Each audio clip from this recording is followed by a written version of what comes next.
Olá, começando mais um conteúdo exclusivo digital, programa Linha de Frente, recebendo hoje o suplente de deputado federal Robson Almeida, ele que é baiano, nascido em Jequié e criado em Santo Antônio de Jesus, o marido de Dona Everly, pai de Liz, Theo, Leon e Tito. Exatamente. Tá vendo? Eu decorei tudo certinho. Escalou Robson, o time certo. Seja bem-vindo mais uma edição do Linha de Frente. O senhor que já participou e agora vai falar aqui sobre política e também sobre futebol. Ele é conselheiro do Vitória, eu quero saber o que ele achou do julgamento do Bavi. Viu, seu Gerson, seu Anderson Fernandes, que adoram Vitória? Ele é conselheiro aqui, é um homem que sabe de todos os meandros dos bastidores lá. Seja bem-vindo, Robson. Eu que agradeço aqui o convite para estar com todos vocês que nos acompanham aí ao vivo pelo Aratu Online. É um prazer compartilhar com essa nova ferramenta de relação com esse mundo digital que cada dia cresce mais e envolve as pessoas. Ele é muito ativo nas redes sociais, eu vou mostrar o Insta de Robson Almeida, ele faz live todo momento, está aqui comigo e com Matheus Carvalho para conversar com vocês no Linha de Frente especial na internet, facebook.com/aratuonline e também na televisão nas madrugadas. Em primeiro lugar, eu quero perguntar ao senhor o que é que o senhor achou desse julgamento do Bavi. O Vitória recebeu uma multa de R$100 mil, o principal jogador punido foi o Canu, suspensão de 10 jogos. Foi justa a punição? Olha, eu estava no estádio, Matheus, cumprimentando você, Pablo, e eu achei um evento deplorável. Creio que a principal responsabilidade pelos acontecidos é dos jogadores. Os jogadores é quem provocaram essa confusão. Você tem uma estrutura de futebol profissional que não cabe mais esse comportamento. Isso lembrou os tempos que o futebol era amador, que você poderia resolver na mão as dificuldades em campo. Então eu analiso da seguinte forma: cada jogador aí, se você fizer uma média salarial, R$100 mil deve dar em média salarial. Como é que um profissional que ganha R$100 mil em média por mês não tem estabilidade emocional para conviver com situações de tensão? Primeiro, o do Bahia, que postou nas redes sociais uma provocação indevida. Eu acho até que os clubes deveriam aprender com esse episódio e criar um código de conduta dos seus atletas profissionais nas redes sociais. Porque você não pode estar lá ofendendo mãe, irmã de ninguém, e especialmente também o seu adversário, porque isso tem que ter um fair play no relacionamento.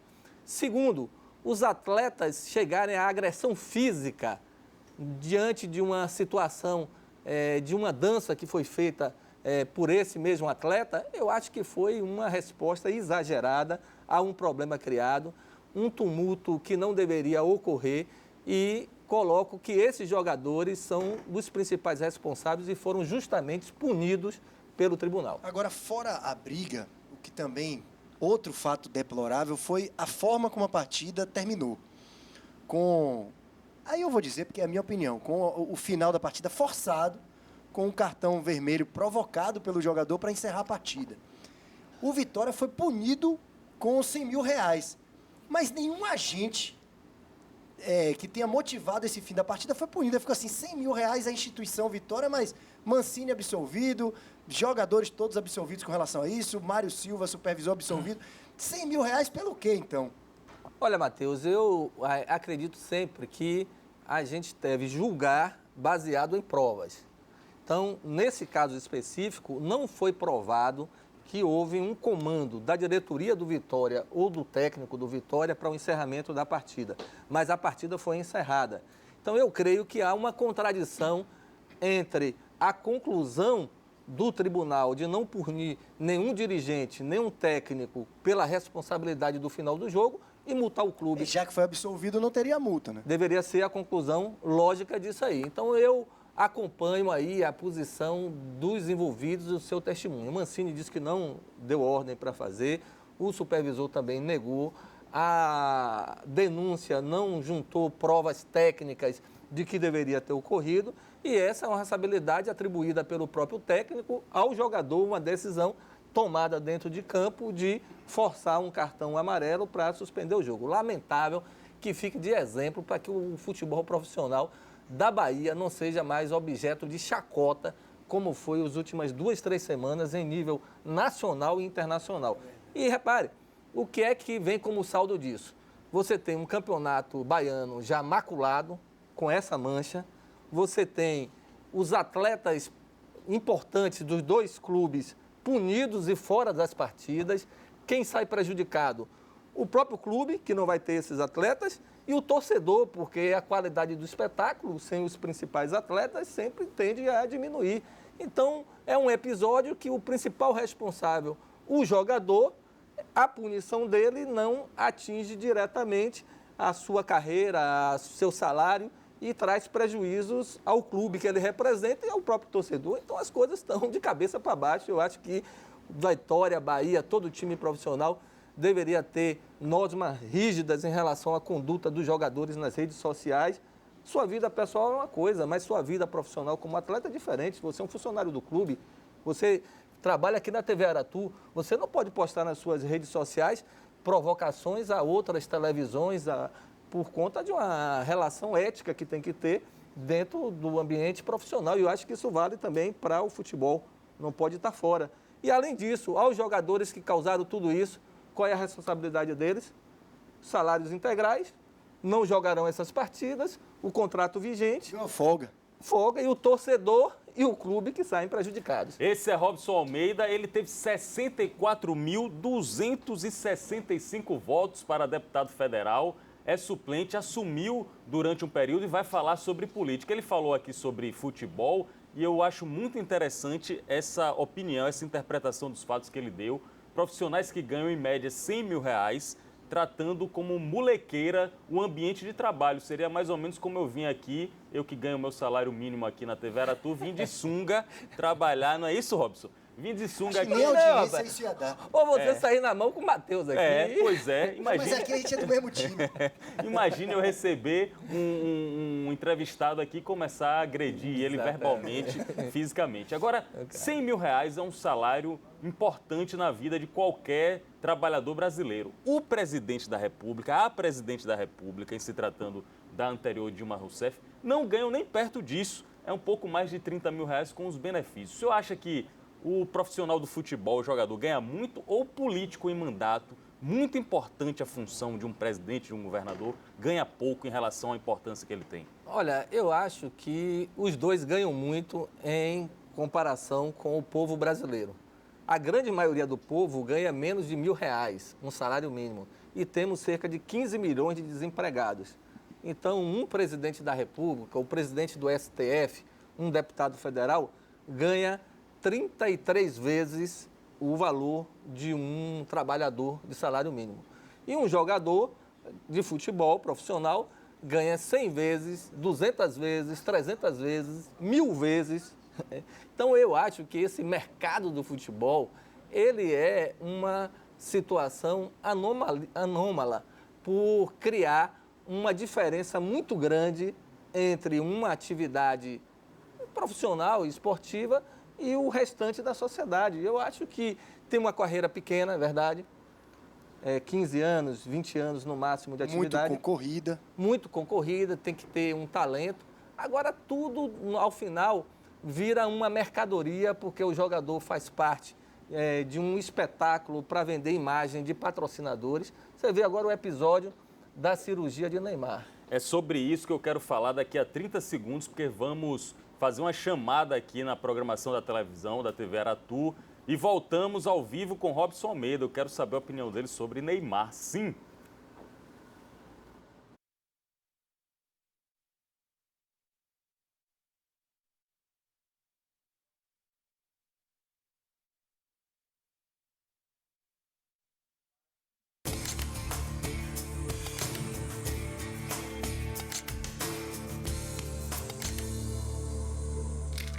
Olá, você que está acompanhando programação infantil aqui na TV Aratu, canal 4.1. Eu sou Pablo Reis e convido a todos para acessar agora o facebook.com/aratuonline. Estamos recebendo, eu e Matheus Carvalho, o deputado federal Robson Almeida, do PT. Ele vai falar sobre política, eleições de 2018, vai comentar a operação Cartão Vermelho e o correligionário dele, Jacques Wagner, aí acusado, envolvido, mas também está falando sobre futebol, o vexame do Bavy. E agora eu quero ouvir a opinião de Robson daqui a pouquinho, junto com vocês, a respeito da cirurgia de Neymar. Será que o Brasil realmente tem como principal problema o pé de Neymar? É isso que a gente vai falar aqui no facebook.com/ratonline. Eu conto com sua presença. Linha de frente.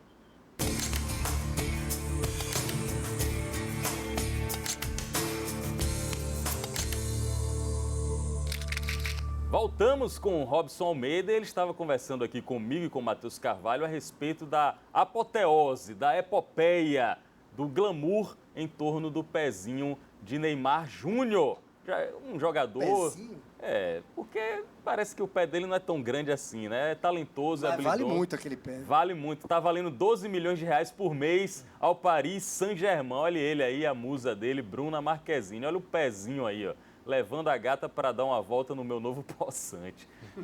Ele pode, né? Se fosse qualquer um encostado pelo INSS, não estava fazendo piada, com certeza absoluta. Mas, Robson, você estava comentando a respeito disso. Realmente é um exagero que há em torno de Neymar? Olha, eu creio que esse é um papel deformador da grande imprensa no Brasil. Em nenhum lugar do mundo você teria esse tipo de espetáculo. O que ocorreu é que um atleta profissional se contundiu, quebrou um dedo do pé, precisa fazer uma cirurgia. Como todos os outros atletas podem passar por isso na sua carreira. Esse virou o assunto predominante do futebol e da televisão brasileira, dando uma cobertura acima da necessidade da informação ao cidadão e colocando uma espécie de glamour em algo corriqueiro, né, da carreira de um atleta, de um jogador profissional. Eu creio que o Brasil e a televisão brasileira poderia dar mais espaços para encontrar saídas para os nossos problemas atuais, para enfrentar a questão do desemprego, para enfrentar essa questão da crise política que nós estamos vivendo, as questões de início de ano da saúde, da educação. Eu acho que essa é a mobilização nacional que a gente precisa compreender que é a agenda prioritária. Ter a cobertura jornalística, eu acho que faz parte, é um atleta importante, talvez o mais destacado do Brasil. Estamos no ano de Copa do Mundo, acho que tem todo o interesse do retorno dele, mas houve over cobertura, né? Mega cobertura, mega exposição. Lamentável. Falando em assuntos prioritários da agenda nacional, estamos numa segunda-feira, dia 5 de março, e nesta manhã a operação da Polícia Federal chamada Carne Fraca teve uma nova etapa, e aí o ex-presidente da BRF, que controla, né, Matheus, a Sadia Perdigão, foi preso. O nome dele Não sei mais o que é que eu vou comer. Porque era... carne tinha problema, frango, agora vai sobrar o quê, rapaz? Agora, falando da Polícia Federal, o Pedro Andrade Faria, que foi preso, e o ex-vice-presidente também está sendo alvo de busca e apreensão. Na semana retrasada, a mesma Polícia Federal fez uma operação que atingiu diretamente o ex-governador Jacques Wagner. E ele que foi um colega bem próximo do Robson Almeida, porque Robson foi secretário da comunicação no mandato na gestão de Wagner. O que é que o senhor achou daquele momento? Wagner e Rui Costa disseram que houve uma espetacularização, como o senhor está falando. Houve um exagero da Polícia Federal. Olha, eu tenho a dizer que eu sou a favor de investigação.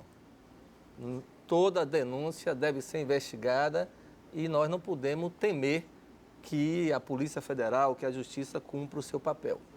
Eu não posso concordar é que a investigação não cumpra os objetivos de que foi determinado. Então, esse inquérito que a Polícia Federal foi fazer a Operação Cartão Vermelho, ele é de 2013, portanto, há 5 anos. E todo mundo sabe que um inquérito demora meses, não é uma coisa de anos. Por que demora anos um inquérito? Ele tem que ser fechado, concluído, arquivado, encaminhado à Justiça. 5 anos vivo. No ano da eleição é feita a operação. Essa já é a primeira dúvida em relação à intenção dessa operação. Segundo, a equipe de TV que estava acompanhando chegou antes do que a Polícia Federal. Então, está claro Da que... TV Bahia, a gente pode falar. Da TV Bahia é afiliada da A TV da Globo. Bahia, que tem uma relação política com a oposição no Estado, é da família Magalhães, ligada ao prefeito de Salvador, chegou antes. Então, leva a outra ilação lógica de que houve um vazamento, uma combinação da operação privilegiada com um veículo. Porque se Mas fosse nesse outro... caso, então, o senhor está fazendo uma, vamos dizer assim, está suspeitando da Polícia Federal. Teve para alguém estar lá cobrindo, alguém foi informado, eu não sei quem, mas aqui está um ponto, que é a operação da polícia, e aqui está outro ponto, TV. Esses pontos foram ligados, eu não sei por quem. Terceira coisa, na decisão judicial, ficava proibido qualquer participante dela, inclusive delegado, de falar sobre o material apreendido. E na entrevista coletiva foi falado sobre a apreensão de 15 relógios de luxo, que seriam a prova da corrupção do ex-governador Jacques Wagner. Então, primeiro, não poderia ser falado, e segundo, os relógios não são de luxo, porque ele, nesse mesmo dia, num evento, falou que tem uma predileção por colecionar relógios, alguns eu até digo a vocês grandões, assim, que eu mesmo não de gosto duvidoso. Gosto duvidoso, e que ele diz que são réplicas, são xing-lings e tal, e já foram apresentados sem nenhuma perícia, como relógios de luxo e prova da corrupção. Então, essas coisas todas contaminam, né, a investigação, que eu defendo que seja feita, e deixa no ar se não houve uma intenção política de colocar Wagner por vários motivos. Primeiro, porque ele é o líder da pesquisa aqui para o Senado. Segundo, que ele é especulado para uma eventual interdição do presidente Lula ser o candidato nacional. Terceiro, que ele faz parte do grupo aqui do governador Rui, que é colocado entre os governadores do PT, um dos mais fortes para ser reeleito no Brasil, e também teria esse componente na operação. Então, essa forma de agir, porque se fosse feito num tempo anterior e não agora na hora da eleição, se fosse feito sem cobertura de televisão, se fosse feito sem divulgação do objeto, teria uma robustez técnica que dificultaria alguém de fazer qualquer ilação política, porque não teria argumento para ser falado, né? Embora concordando com algumas considerações que o senhor faz relacionadas ao tempo em que isso acontece, o privilégio que uma emissora de televisão teve, mas o objeto mesmo da investigação, não relacionando diretamente ao ex-governador Jacques Wagner, mas a Fonte Nova, essa relação público-privada ficou uma coisa um pouco estranha. O valor total com os aditivos chega a 2 bilhões de reais, já que vai até 2026 o contrato. Acaba que o estádio que o próprio governador falou, o preço por assento era um dos mais baratos do país, mas no final acaba ficando um dos mais caros do país. Esse negócio não foi malajambrado, uma coisa até que precisa de uma explicação para a opinião pública? 1 bilhão e 700 milhões é o valor atual dividido em contraprestações. Olha, aí foi boa a sua pergunta, porque esclarece. Eu vou esclarecer até onde eu sei. Esse estádio custou 680 milhões de reais. Foi no primeiro momento da contratualização, esse consórcio Fonte Nova Participações ganhou por 597 milhões, perto de 600 milhões. Depois a FIFA exigiu um bocado de coisa para ser feita. A drenagem a vácuo no estádio, que não estava no orçamento original, exigiu que fossem colocados assentos ali na ferradura para aumentar a capacidade do estádio durante os jogos e várias outras questões técnicas. Isso levou a sair de 597 para 680 milhões. Então, esse foi o valor. Quando você divide esse valor pelo número de assentos, você vai encontrar um dos valores mais baixos. Segunda questão, eu não posso comparar, e isso é a questão de matemática financeira, um valor que é contratado agora por 680 milhões e quanto ele vai valer 30 anos depois, com todos os encargos e a inflação e correção que é isso. Então, comparar os 1 bilhão e 800 milhões daqui a 30 anos com os 680 milhões agora, acho que traz uma confusão para as pessoas entenderem. 1 bilhão e 700 até o momento, né? Porque a tendência é essa conta aumentar, porque é 157 milhões por ano, não é isso, Pablo? Por ano, Não, mas isso... Números até do próprio Diário Oficial. Mas isso aí é a amortização que vai ser sendo feita ano a ano. Porque como é que funciona a PPP?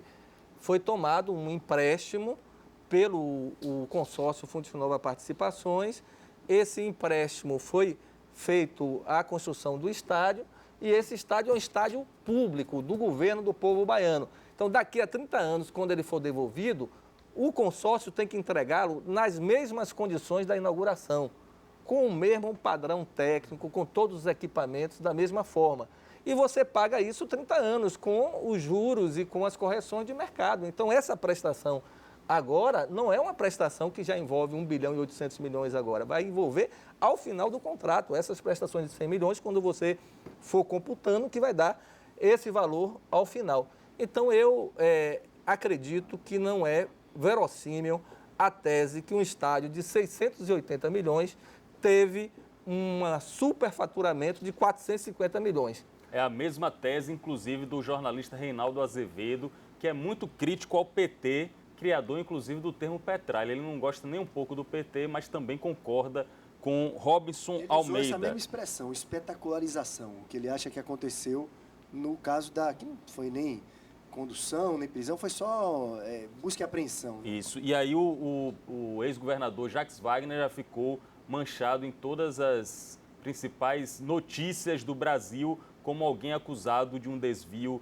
de 82 milhões que teria ido, segundo a Polícia Federal, diretamente como propina para Jacques Wagner. Eu preciso ler as mensagens de todos vocês que estão valorizando aqui o Robson Almeida. Vou conectar aqui. Sobre esse caso da Operação Cartão Vermelho, não posso deixar de mencionar uma coisa que é muito relevante e significativa, que é o fato do ex-governador Jacques Wagner procurar, no mesmo dia, a imprensa, os correligionários, dar declarações em entrevista coletiva com os advogados e fazer um ato público se explicando, muito diferente de outros acusados, de outros suspeitos em operações da Polícia Federal, até mesmo baianos aqui. O ex-governador Jacques Wagner agiu rápido, diferentemente de outras situações. Olha o Rafa Aragão perguntando qual será o candidato do PT à presidência, já que, segundo o Rafa Aragão, Lula estará na Papuda. Paulo Milha, Marinaldo Vieira, dá bom dia a todos. Vera Lúcia disse que foi muito bom o esclarecimento do Robson Almeida aqui sobre a Fonte Nova. E Altran Pedro faz xingamentos aqui, não convém, faz xingamentos ao próprio colega aqui nos comentários. Não vale a pena a gente mencionar. Agora, Rafa Aragão pergunta, eu acho que vale a pena, Robson Almeida. No caso de Lula não poder ser candidato, realmente ficar inelegível, o PT trabalha com hipótese de Haddad, com hipótese de Jacques Wagner ou com hipótese agora de Lindbergh Farias, senador também? Ou há a possibilidade de apoiar alguém que não seja do PT, por exemplo, Ciro Gomes? Olha, essa é uma situação difícil de ser respondida agora. Difícil porque no Brasil de hoje nós não temos estabilidade política institucional. Então, o que está valendo hoje pode não valer amanhã. O senhor tem uma preferência? Vou dizer qual é a minha preferência nesse processo. Então, eu creio que o melhor para o Brasil é a eleição de Lula. Porque eu creio que a eleição sem Lula é fraude. É comparando, como a gente falava aqui no futebol, tirar o principal atleta do adversário para uma decisão de campeonato. É como tirar Messi da Argentina, é como tirar Neymar do Brasil, é como tirar Cristiano Ronaldo de Portugal. E tirar no tapetão e não tirar no voto. Porque deveriam enfrentar e derrotar Lula no voto. Essa que é a questão. Então, Lula, ele pode registrar a candidatura dele até o dia 15 de agosto.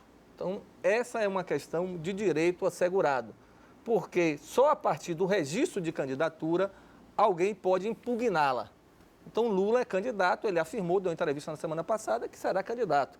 E tem todo o meu apoio, todo o apoio do PT, todo o apoio de milhões de brasileiros, que isso está colocado em pesquisas de opinião. Porque ele é o único cara que pode pacificar esse país novamente, que pode voltar ao planejamento de desenvolvimento com inclusão social e fazer o que ele já mostrou que sabe fazer, não é de promessa. Ele pegou esse país numa situação e entregou numa situação muito melhor. E, claro, ocorrendo a interdição do presidente Lula, o que fazer com esses grupos, setores que o apoiam? Então, eu acredito que deve ser montado desde já uma frente. Então, eu sou simpático à candidatura da Manuela, que foi lançada, a do Boulos, que foi lançado recentemente, o PDT com Ciro, todos em um campo político, para juntos criar, numa eventual interdição de Lula, uma alternativa a partir desses candidatos e montar ali qual seria a estratégia adequada. Pode ser um do PT? Pode ser um do PT.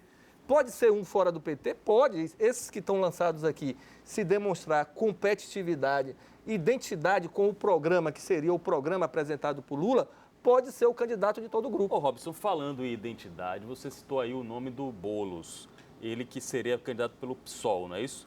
O Boulos não tem um discurso um pouco mais radical do que o PT vinha adotando, sobretudo a partir da eleição de Lula no primeiro mandato? Ele não seria um pouco mais assustador para, digamos, o poderio econômico, o mercado financeiro?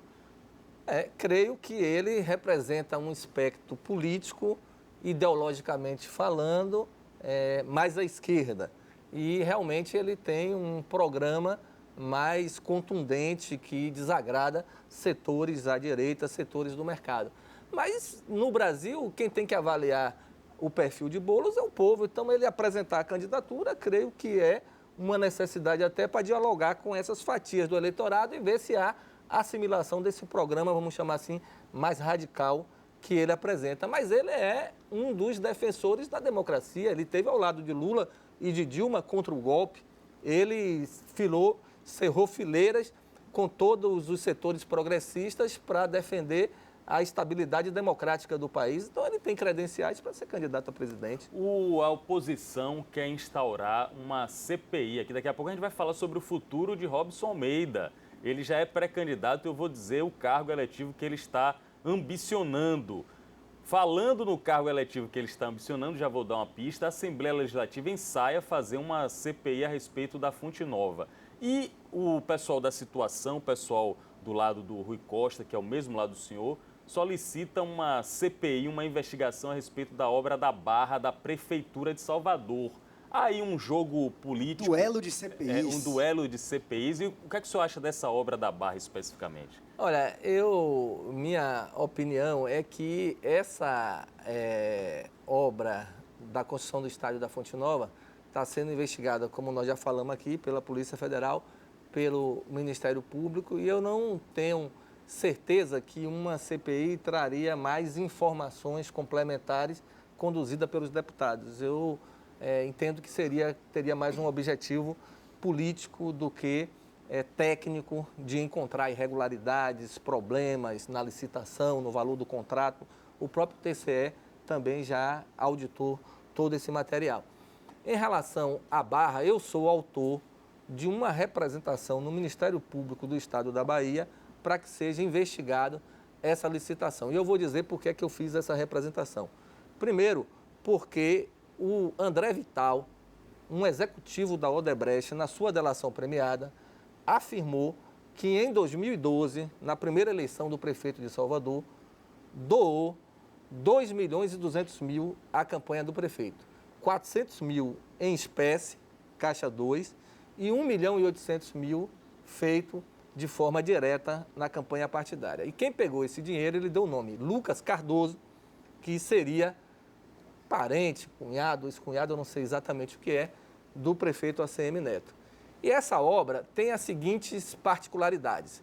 Ela custou 53 milhões de reais, depois de aditivada, para um trecho de 6 quilômetros de requalificação. Se você fizer uma conta, dá uma ordem de grandeza de 10 milhões de reais por quilômetro requalificado. E ali não foi uma implantação de estrada, viadutos, equipamentos de grande monta. Basicamente, é um calçadão que foi feito. Então, há dúvidas de que esse valor tenha sido um valor adequado de mercado para fazer essa requalificação. Só para você ter uma ideia, uma construção de uma pista em asfalto com 10 metros de largura custa menos o quilômetro quadrado do que essa obra da Barra. Então, eu pedi por esses elementos que fosse feito uma investigação. Em que pé anda essa investigação, deputado? O Ministério Público Estadual delegou a investigação, é o que eu fui informado, para o Ministério Público Federal, por se tratar de uma obra que foi financiada pela Caixa Econômica. Mas depois o Ministério Público devolveu essa prerrogativa para a investigação no Estado, porque toda vez que o patrimônio é incorporado ao município, esse recurso fica como propriedade do município, do ente que está vinculado ao território da Bahia. Então, não há impropriedade dessa investigação ser conduzida aqui pelo Ministério Público Estadual. Então, eu estou aguardando qual vai ser o procedimento do Ministério Público depois desse entendimento institucional acerca da investigação. É bom todos nós fiscalizarmos, sim, o poder executivo, municipal, estadual, federal, os poderes legislativos. Faz parte da nossa tarefa, inclusive como imprensa, estarmos atentos a isso. O deputado federal na suplência, o Robson Almeida, já se lançou como pré-candidato a deputado estadual. Ele que é baiano de Jequié, mas foi criado em Santo Antônio de Jesus, agora pretende ocupar uma cadeira na Assembleia Legislativa, fazendo dobradia com o atual líder do PT, o Zé Neto. O Zé Neto, que é deputado estadual, vai tentar ser deputado na Câmara dos Deputados Federal. O senhor considera que, saindo da deputado federal para deputado estadual, é mais fácil a eleição? Olha, deixa eu explicar a vocês aqui por que é que eu fiz essa mudança de planejamento. Eu assumi o mandato de deputado federal no ano passado e tive uma atuação intensa de oposição a esse governo ilegítimo do presidente Temer. Fiz oposição muito concentrada e com todo o meu esforço e energia para tentar barrar a reforma trabalhista, barrar a terceirização ampla, geral e restrita e a reforma da Previdência. A reforma da Previdência, felizmente, o povo brasileiro não vai ter esse ano implantada. No final do ano, eu saí do mandato. E aí fomos sentar com as lideranças políticas aqui para fazer o planejamento para 2018. E dos atuais 12 deputados estaduais do PT, apenas 8 serão candidatos à reeleição. 4 não serão. 2 sairão para federal, Zé Neto e Joséildo, e 2 não serão candidatos, Gica de Serrinha e Luísa Maia de Camaçari. E aí a conversa dentro do nosso grupo político da necessidade de reforçar o time, a base do governo aqui no Estado e a sugestão que eu reorientasse a minha candidatura para deputado estadual. Depois de avaliar esse componente de natureza política, de fazer uma combinação em especial com o deputado Zé Neto, que ele é estadual, vai para federal, e eu sou federal e vou para estadual. Ele é um amigo querido que eu conheço desde o tempo de universidade, a gente com 18, 19 anos, e a vida juntou os nossos destinos políticos. E nós temos amizade familiar, somos muito próximos. Ligado a esse componente, tem outro componente de natureza pessoal. Você falou aqui, eu tenho uma prole. É verdade. De 4 filhos e... Indo a Brasília o tempo inteiro. E não é isso, porque você vai para Brasília, a vida é o seguinte, você passa 3 dias lá, terça, quarta e quinta. Quando você chega na Bahia, não significa que você vai para casa. Você tem que ir para a cidade. Né? Exatamente. Então, eu ficava, às vezes, 5 dias sem contato direto. E isso cria, na família, sempre uma queixa de que tem que estar presente no dia a dia. Então, esse componente de natureza familiar Olha também a página combinou. aí, ó, do Robson Almeida, Eduardo. Pode colocar no ar. Olha aqui, a família do Robson. Stalkeando o Robson Almeida. Olha aqui ele dizendo. Esses são os 3 pequenos aí. Ainda falta a Liz, né? Liz, do primeiro casamento, ela mora no Rio de Janeiro. Ela estuda lá na UFRJ, é até colega de vocês, faz comunicação. Você não deu um bom conselho a ela, rapaz. Foi uma opção. Ela passou para Direito e para Comunicação e disse que iria fazer jornalismo. Engenharia elétrica. Engenharia foi meu curso, engenharia Tito elétrica. e Leão na cama de Theo. Olha aí, veja se um papai babão não queria aproveitar mais tempo com essas criaturas ficar em Brasília, adoráveis. com aquelas figuras lá, é melhor com ficar aí. outras criaturas desagradáveis lá em Brasília, podendo estar convivendo aqui com essa turma bacana, os filhos do Robson Almeida. Olha aqui ele também fazendo presença no Carnaval. O que é que o senhor achou do Carnaval, da participação tanto do governo do Estado quanto da Prefeitura de Salvador? Olha, o Carnaval de Salvador... eu tenho uma opinião que o modelo que a Prefeitura implantou de buscar patrocinadores exclusivos e a arrecadação para os cofres municipais está prejudicando muito o Carnaval da cidade. Você tem uma cervejaria que é exclusiva e a Prefeitura diz que com esse modelo arrecada 30 milhões de reais que vai para outras ações pós-Carnaval. Mas o que é que acontece no Carnaval? Você tira a competição das outras marcas e vários blocos de trio já desceram as cordas, fecharam suas atividades porque não tem patrocínio. Então, é um único banco e uma única cervejaria que patrocina. Os blocos privados, para conseguir patrocínio, eles perdem players importantes que sempre patrocinaram. Você tinha o Itaú, que comprava a cota da prefeitura no passado, e o Bradesco fazia uma ação agressiva de marketing, entrando no Nana, no bloco, no Camaleão, em outros blocos, porque o interesse dessas marcas é ter o retorno de exposição com a cobertura que as TVs fazem, que a TV Aratu faz, inclusive nacionalmente, e isso é que criava a atração desses investimentos, e isso saiu.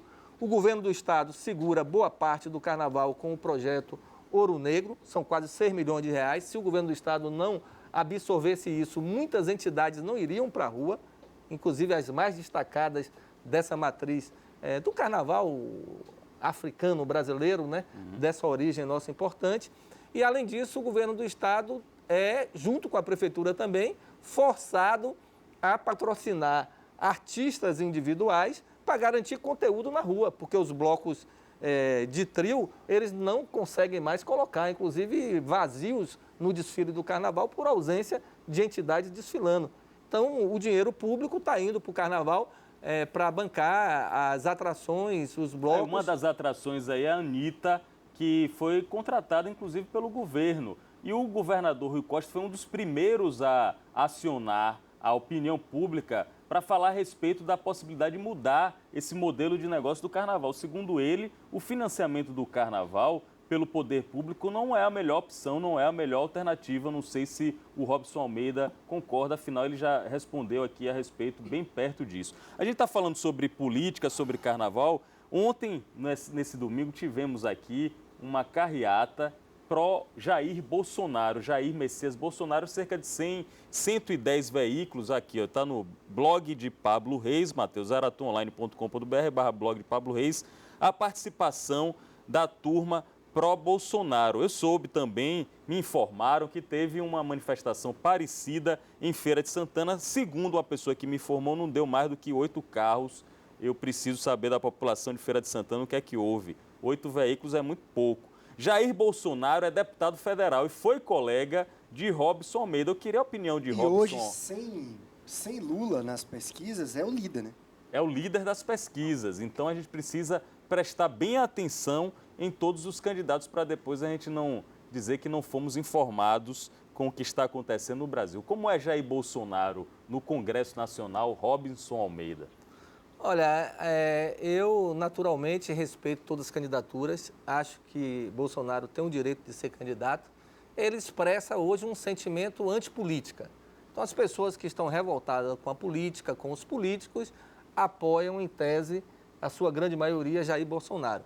Ele enfrenta dificuldades, porque ele é declaradamente uma pessoa racista, homofóbica, machista. Ele tem uma pauta de agressão aos direitos humanos básicos permanente, ele se firma por esse conteúdo. Então, ele, óbvio que tem simpatizantes, mas ele tem também muitos adversários, inimigos. Então, a rejeição dele é altíssima. Então, eu não acredito que ele será vencedor de uma eleição no Brasil. Ele deve expressar ali um nicho em torno de 10%, 15% do eleitorado que vai para a rua até pedir intervenção militar, pedir ditadura militar. Então, a pauta, o programa dele não tem condições de ser hegemônico, de ter mais de 50% de apoio da população. Ele é a expressão dessa raiva, desse ódio, é uma forma das pessoas canalizarem esse sentimento, muitas vezes justos, contra a atividade de determinados políticos que causam vergonha à nação, e ele busca ocupar esse espectro da moralidade pública, da moralidade política. Como colega lá, eu coloco ele como um deputado apagado do ponto de vista da tribuna. Né? Nunca vi ele fazendo debate na tribuna, participando dos grandes temas, problematizando, e de posição muito conservadora. Ele vota nessa agenda aí da reforma trabalhista, de ataque aos direitos dos trabalhadores, toda a seu programa... Com relação à reforma da Previdência, vocês ficaram do mesmo lado. A reforma da Previdência ele estava contra também, né? Mas ele, o ideólogo do programa de governo dele, diz que é a favor Guedes, né? de uma estatização de 100% de todas as empresas públicas brasileiras. A privatização. A privatização. que é a Banco do Brasil, Caixa Econômica, Petrobras, o setor elétrico, tudo. O que é até engraçado, porque o mentor econômico tem um discurso completamente diferente do próprio Bolsonaro, né? Que prevê Estado grande, parece que Bolsonaro não entende muito tem um probleminha aí entre eles. É porque Bolsonaro tem um nacionalismo, vou chamar assim, que essa visão nacionalista defende a presença do Estado, né? Que foi a visão que vem de Getúlio Vargas, que criou a Siderúrgica Nacional, CSN, que criou a Petrobras, que deu a base de implantação dessas estruturas muito importantes para o desenvolvimento econômico do país. Esse é Robson Almeida, deputado federal na suplência com mais de 65 mil votos. A gente está encerrando o programa aqui, passou rápido. Quando a conversa é boa, passa rápido. Eu quero saber do deputado que vai ser candidato, lógico que vai ter a convenção aí para homologar tudo, mas está quase confirmada a candidatura dele para deputado estadual. O que é que a Bahia mais precisa nesse momento? O senhor viaja o estado todo. O que é que a Bahia está precisando nesse momento para encerrar a nossa entrevista? Olha, Pablo, olha, Matheus, todos os ouvintes aí, eu acho que a gente vive aqui um momento singular. Diante de toda a crise que a gente vê no país, vários estados que não conseguem pagar salário sequer, o governador Rui Costa é um diferencial enorme. Agora mesmo ele está em São Francisco do Conde, inaugurando obra. Amanhã ele inaugura aquela passarela lá do CAB. Na quarta-feira vai para Ipirá. Então ele tem Ontem estava na Boa Vista de São Caetano entregando contenção de encostas. No sábado inaugurou a linha azul aqui. Semana passada a Via Barradão. Então Rui Costa é disparadamente o melhor prefeito de Salvador da sua história, pelas intervenções que tem feito. E um grande realizador e favorito, creio eu, para a reeleição. Então, Salvador tem os 2 melhores prefeitos do Brasil hoje. Não, eu diria que o prefeito ACM Neto, no primeiro mandato, ele teve uma intervenção importante porque foi comparado com João Henrique, que era um fracasso que qualquer um poderia ganhar. Quando agora ele tem que comparar ele com o primeiro mandato, a performance dele está bem aquém do esperado. Então, eu acho que o segundo mandato de ACM Neto ele tem que começar. Na verdade, nem começou ainda. O melhor prefeito de Salvador é o governador Rui Costa. Disso o povo aí é testemunha. É o metrô, é essas linhas, as intervenções estruturantes de mobilidade urbana, que Salvador vai sair do último lugar do ranking para o primeiro em mobilidade urbana. E quem mudou Salvador foi o governo do estado, foi o governador Rui Costa. Em relação à prioridade, eu acho que tem um desafio que cada dia bate em nossa porta e a resposta ainda é pequena, que é o desafio da segurança pública. Esse desafio, ele está agora em uma escala nacional, tem uma intervenção que eu não concordo no Rio de Janeiro com o remédio, mas que a doença está instalada, está. O Exército, se resolvesse o problema de segurança, o Rio de Janeiro seria o lugar mais seguro do Brasil, quiçá do mundo, pelo número de intervenções militares que nós já tivemos lá. Eu creio que há fatores múltiplos para essa violência contemporânea, entre eles a questão das drogas, mas tem outros associados à desestruturação da família, à perda de valores da relação de solidariedade humana. Com isso o senhor reconhece que o governo falhou nesse quesito? Não, o governo Rui tem dado respostas importantes, mantendo os níveis aqui na Bahia. Agora, o desafio continua, ele é permanente. O tempo todo você vê que há uma ação vinculada ao tráfico de drogas e a gente não pode achar que o ponto que está é um ponto ideal. Segundo a ONU, você tem que ter, para ser considerado um local seguro e aceitável, 10 mortes por cada grupo de 100 mil habitantes. Aí só São Paulo hoje. No Brasil, só São Paulo tem esse número. Creio que até São Paulo tem dificuldade de manter isso, porque lá é um caso particular. Então, todo estado que está acima desse número tem um desafio de reduzir. E o Nordeste sofre consequências. Você acompanha aqui, vários estados teve uma escalada do número de homicídios. O Ceará, Sergipe, Pernambuco, Alagoas. Coisa crítico. Porque há uma concentração da organização criminosa, o PCC, em São Paulo, e os estados do Nordeste viraram mercados consumidores para essa organização criminosa. Recentemente, inclusive, assassinaram no Ceará líderes, teve conflito dentro da própria organização. Então, esse é um desafio nacional. Eu tenho uma atenção especial por esse tema. O Brasil precisa de um plano nacional de redução de homicídios. Nós não podemos concordar que 60 mil brasileiros percam a vida de forma violenta por ano. O Brasil precisa integrar o governo federal e os estados nesse pacto. Temos que botar na Constituição que é a obrigação do ente federal as responsabilidades com segurança e não apenas dos estados.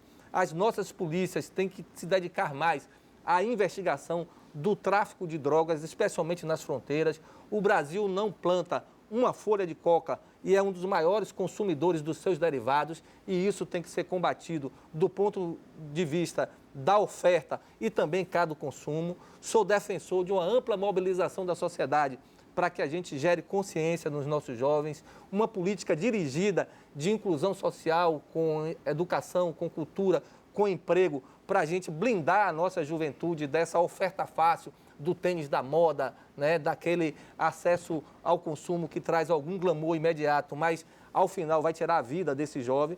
Então nós precisamos de uma ampla mobilização, que não é só a polícia tem que continuar fazendo o seu trabalho, mas nós, como os pais. Eu sou de um tempo, Pablo e Matheus, que criança em Santo Antônio de Jesus, como você falou, que eu fui criado, eu gosto de dizer que eu sou papajaca.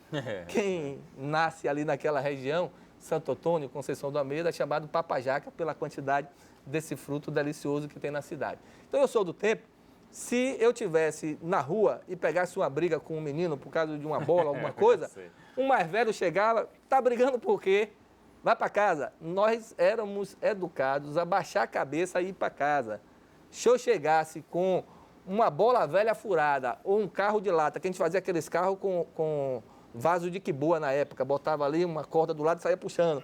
Se chegasse com aquilo em casa, minha mãe perguntava, você achou isso aonde? Ah, minha mãe, achei ali no terreno baldio, achei ali fora. Ela dizia o seguinte, ó, achado não é roubado, mas tem dono, vá lá e bote no mesmo lugar.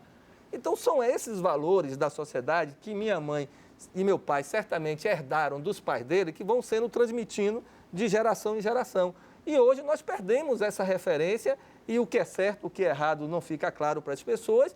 As famílias desagregadas, muitas vezes não têm os chefes de família, a liderança, o núcleo ali montado, pai e mãe da rua trabalhando, ninguém sabe com quem cuida das crianças, e isso tudo vai gerando esse ambiente da perda de valores, e depois tem essas ofertas que levam um adolescente a se deslumbrar pela possibilidade de ter um consumo rápido, um acesso a uma coisa que ele quer ter e a sua situação econômica não possibilita que ele tenha.